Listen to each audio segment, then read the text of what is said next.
Okay, so this video is going to be a little walkthrough on how to use the MITRE ATT&CK framework to map out threat actor techniques, procedures, and things that you can use in your organization to harden your defense, make a threat informed defense. So, using these tactics, techniques, things that are targeting your industry specifically, to prioritize those in your defenses.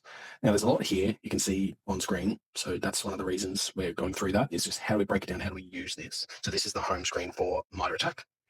Then, what we're going to do is probably the most important thing is trying to find, if you don't already have a threat actor name, searching those. So you're looking by industry, utilities, finance, those sorts of things, typing in those things, also using the name. So if you know a name, it might not be the name that MITRE ATT&CK uses.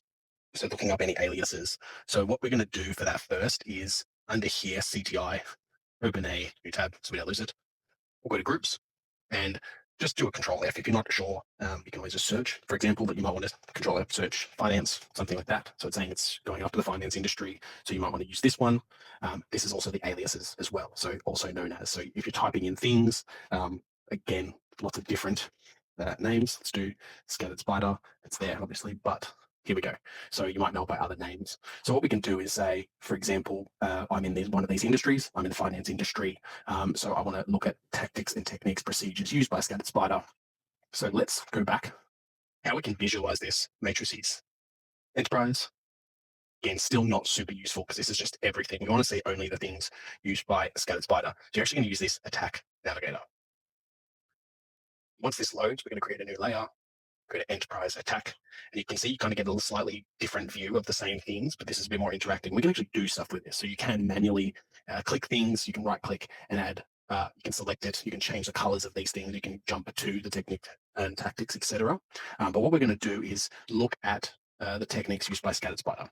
So what you can see is selections, selection controls, go search. You can also look by campaigns, but let's do here. And we'll go to Scattered Spider. You can see if I view it, just hover over it, you can see a little bit of a view of what they've got. What we want to do is, again, you can either pin that. So you can either make this one color. So I'll show you how to do that. Because right now, if I select it, you can barely see. There's just like a bold box. So you can then just change the color if we wanted. So technique controls.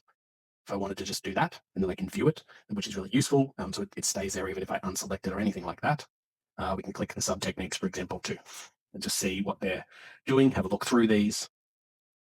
So you can see it's only going to highlight the things that are useful to them. So that can be really useful just to work through techniques. What you can also do is use like aggregate scoring because, again, not all of these are going to be used equally and probably don't need to be prioritized as much. And this is just one group. So, for example, let's take the thing off here.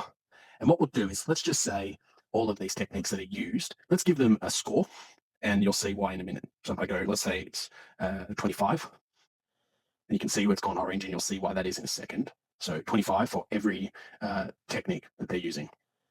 And what we've got here is actually got what's got in the layer controls is a setup here.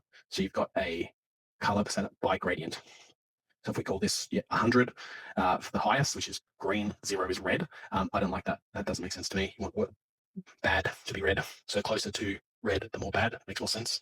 But you can obviously use different presets, change colors, whatever. So again, the closer it gets to 100, bad. So what we're going to do here is we've got the techniques scored for Scattered Spider. They've all got a score of 20. You'll see that here. What I can also do while I've got it selected is I should mention is because if you're going to stack things, is always good just to add a comment. And then what you can do when you'll see comment there. So as you hover over it, you'll see there's a score, there's a reason, so you'll know that's a technique for that thing. Now, what we can also do is deselect them, and that stays. You've still got the color, the comment, and all of that sort of fun stuff. What we can do is go back to the layer controls. You've got the scoring, and what I would do is um, yep, all here. You can expand the sub techniques, I should say too, so you can see that view permanently if you want. But for now, it's a little bit messy.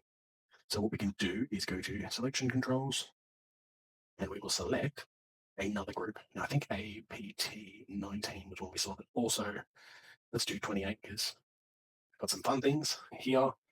There may be some overlap. Let's do that one. And then what we'll do is also score these.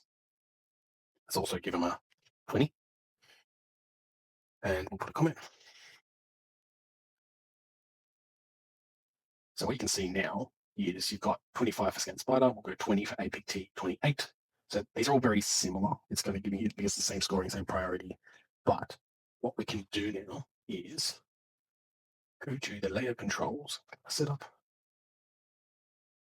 Let's lower that so it's a little bit more bit easier to see some difference. And then layer settings here is what I was looking for. And what you can do is actually this aggregate function.